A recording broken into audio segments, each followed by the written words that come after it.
I want to talk about this that come up in the debate about the stop and frisk. Trump, who is supposedly the guy that's trying to make America great again, who's telling us that he's protecting our American rights and our American freedoms and keeping us from being like the rest of the world, now wants to do away with one of the greatest freedoms we have, which is the right to have some protection of our personal property, of our personal items, and to be able to move around freely, which is stop and frisk. Stop and frisk is the police thinking that any kind of reasonable suspicion gives them the right to stop you and to pat you down to see if you have anything. And the reasonable suspicion is just that you might have committed a crime. And that could be anything. Maybe you're walking a little fast. Maybe you seem a little bit nervous. Maybe you look a little bit odd. Maybe you don't look like everybody else. And they could say that's reasonable suspicion for you to be stopped and frisked, which is so,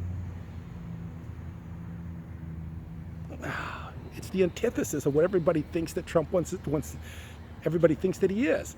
I mean, you got all these people like the Alex Joneses of the world who are supporting Trump blindly, thinking this guy is going to be the anti-government guy.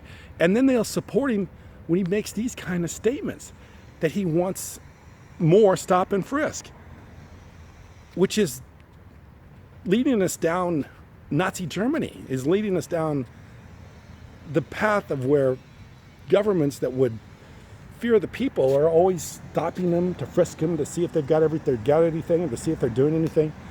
This is so crazy. And the fact that this guy can even think that this is something that Americans would accept.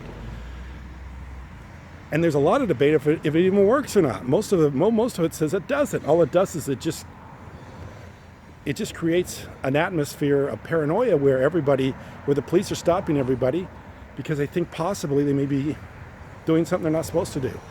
So, I'm a middle-aged white guy, and my demographics almost overwhelmingly are going to vote for Trump. But then at the same time, they're pro-gun, they're pro Fourth Amendment, they're pro all this other stuff. And when Trump says this kind of stuff, they will just buy into it without any kind of thinking about what it is that he's saying.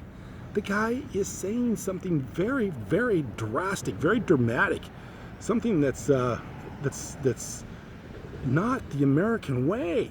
Not to have somebody impede you and ask you for your stuff, or ask you what you're doing, or ask you where you're going, or be able to pat you down and see if you've got anything in your pockets, or pat you down.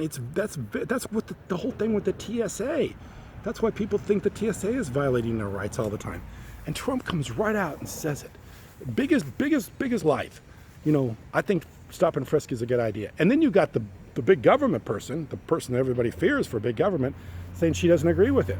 So you make your own conclusions. But the thing about it is if you think Trump's going to be anything but nothing but a big government guy, and inhibit your Second Amendment rights, you let that one out of the bag too. He thought the no-fly list. You get on the no-fly list, you don't get to own a gun. Well, these are all things that people in my age group have been fighting and don't want to have happen, and he's inviting that stuff to happen. So wake up, people, man. This guy's not the right guy. So I appreciate you listening. Thank you.